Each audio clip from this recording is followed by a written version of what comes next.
Com a morte do Papa Francisco, todos estão de olho no conclave, a eleição do novo pontífice. A disputa ainda nem começou, mas o Papa Francisco pode já ter preparado tudo para tentar garantir um sucessor com uma visão mais próxima à sua. Será que ele teve essa visão antecipada aí? Vamos discutir sobre isso com a nossa Sofia Labanca aqui no Plantão do Meteoro. Bora lá!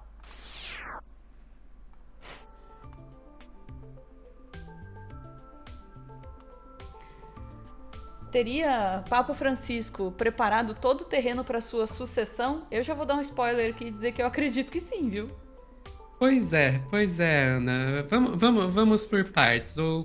Vai começar, né? Ainda não começou, vai começar aí no dia 10 de maio o conclave, né? Que é a eleição aí para o novo Papa. Antes disso tem todo um cerimonial da em relação à morte do Papa Francisco, etc.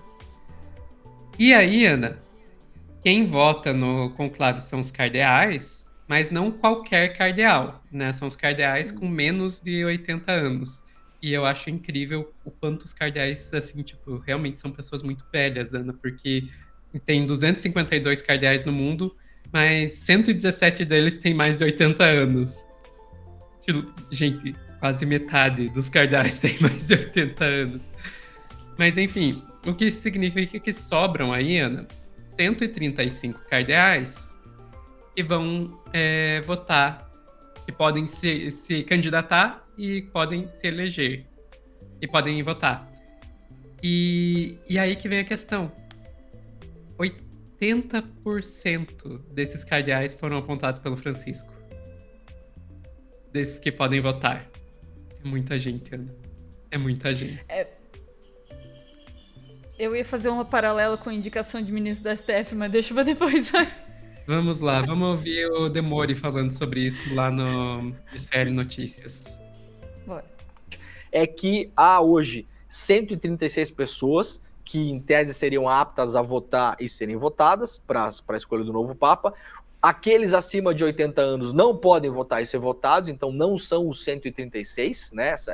Se calcula mais ou menos 120 dos que podem votar e ser votados, sendo que desses todos, mais de 100 foram escolhidos e empossados pelo Papa Francisco. Então, sabiamente, o Papa Francisco foi semeando futuros sucessores e pessoas que podem estar na linha de frente, que, no mais das vezes, são pessoas preocupadas com os movimentos sociais e com o humanismo dos governos e da política, que influenciam, inclusive, aí na economia e na política de países do mundo todo. Então, a gente... Você vê, Ana, ele foi apontando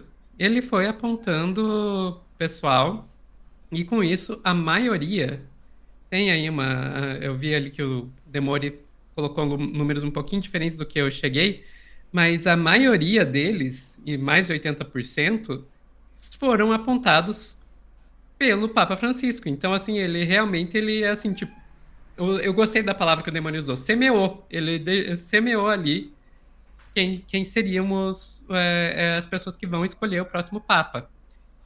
E uma das coisas que isso levou, Ana, foi uma mudança no perfil aí de origem dos cardeais.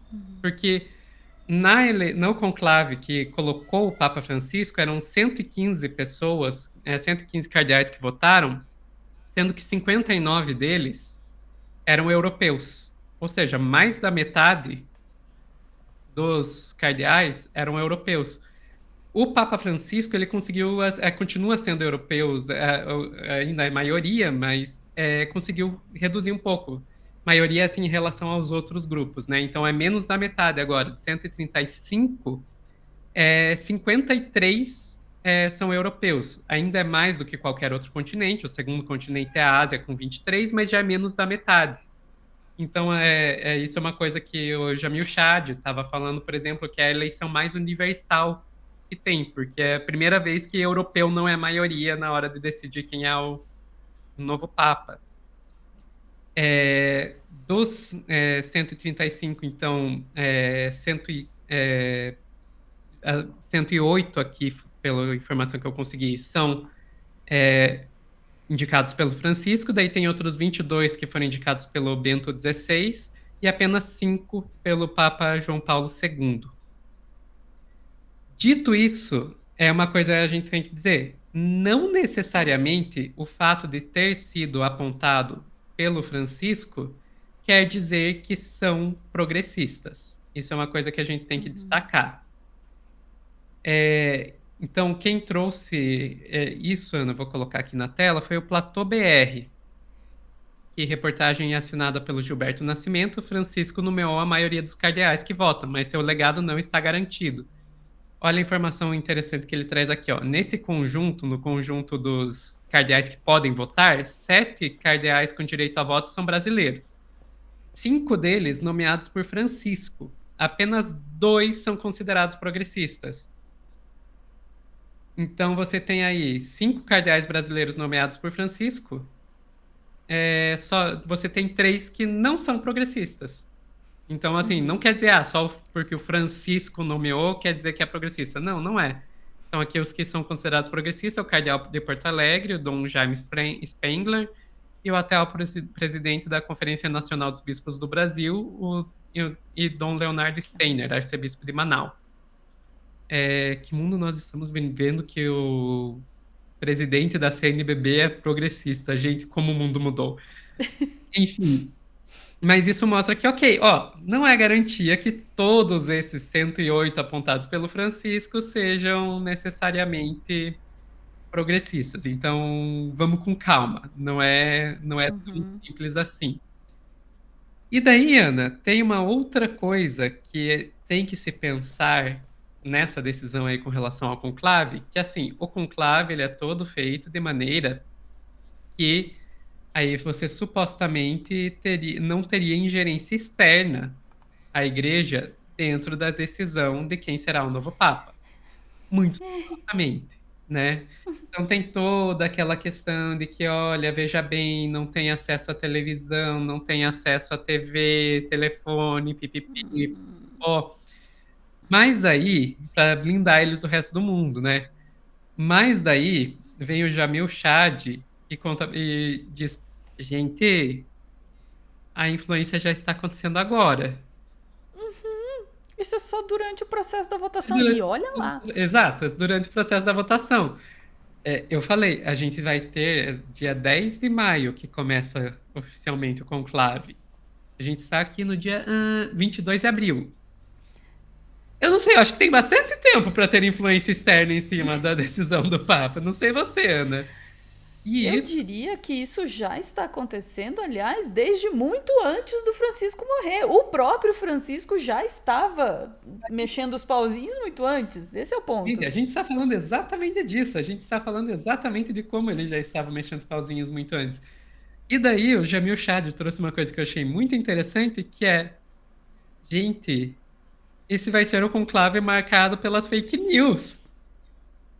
Já tá rolando fake news adoidado. E a igreja sabe que está rolando fake news adoidado. Tanto é que eu não vou ler a matéria inteira porque é enorme, mas eu sugiro que vocês leiam aí a reportagem do Jamil Chad. Ele fala de como até a postura da igreja católica mudou durante essa questão de saúde do Francisco, que normalmente a igreja, era só olhar na situação do João Paulo II, como ela escondia a questão, era nem um pouco transparente com relação à questão da saúde do Papa, e dessa vez foi super transparente justamente porque a própria igreja viu que, olha, se a gente não for transparente, vai ter fake news adoidado. Já está acontecendo. Então, a igreja já está mudando a sua postura diante das fake news, e a gente sabe que as fake news vão ter um papel grande na escolha do próximo Papa. Caraca. Ana, isso é século XXI. Você imaginava que no século XXI nós estaríamos ao mesmo tempo discutindo a escolha do Papa e fake news na mesma frase? Não, eu confesso que eu não estava esperando por essa, eu não tinha pensado nisso ainda, assim, o impacto, né, das comunicações digitais, das notícias falsas, do estado atual das coisas. Claro, o impacto da extrema-direita e uma pressão da extrema-direita para a escolha do novo Papa, isso sem dúvidas. E aí tem uma coisa, né? No corte anterior a gente estava falando de como imediatamente o pessoal da extrema-direita brasileira poder, assim, que adora se proclamar, assim, os religiosos, cristãos e tudo mais, eles não hesitaram, né, em usar a morte do Papa, assim, de forma bem sensível, assim, como jeito de atacar a esquerda, dizer menos um comunista, enfim, essa coisa toda. Por outro lado, não tem como a gente negar o aspecto político que representa, não político no sentido de vamos usar isso para atacar, né, esse ou aquele político, mas no sentido do impacto político que tem a escolha deste cargo, que é um cargo, né, de liderança numa religião bastante influente no mundo, né, e com muito dinheiro e muito poder. Então, tem de fato, né, um aspecto político aí nessa escolha.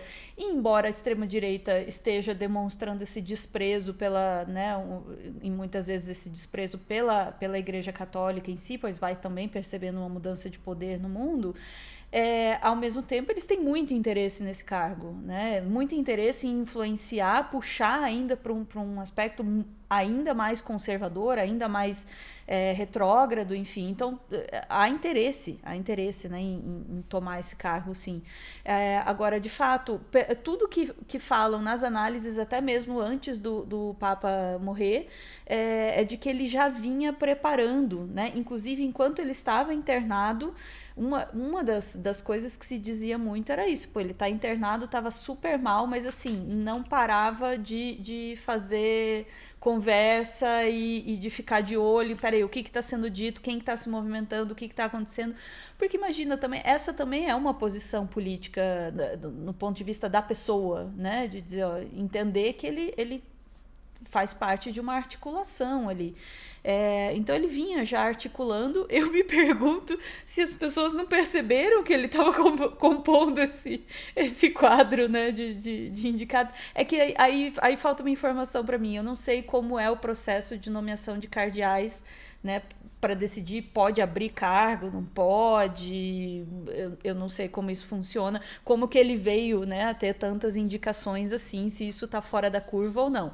Mas o fato é que ele de fato tem muita indicação ali, mas como eu estava adiantando, o fato dele ter muita indicação não quer dizer nada, né? Porque o Lula indicou o Zanin pro STF. Então, né? Toffoli. Vamos torcer para o Francisco ser melhor em nomear pessoas do que o Lula. Vou comprar. A gente vai comprar briga com esse comentário, mas paciência. Mas é verdade. O ponto a indicação não garante né? É claro que, assim, as chances de serem pessoas mais alinhadas, né? As chances são maiores e pegando, né, pelo escopo todo da coisa, tem maiores chances, mas e também não quer dizer que vai ganhar, né? Porque aí depende também das pressões políticas que vão acontecer lá dentro e de quais grupos estão mandando ali. A gente vai descobrir, né? É isso aí. Ficamos por aqui, Sofia? Ficamos por aqui, Ana. Discutindo eleição de Papa. Coisas que a gente não esperava. E política internacional também. Vamos lá. Chat, voltamos em instantes para mais assuntos do dia. Beijos.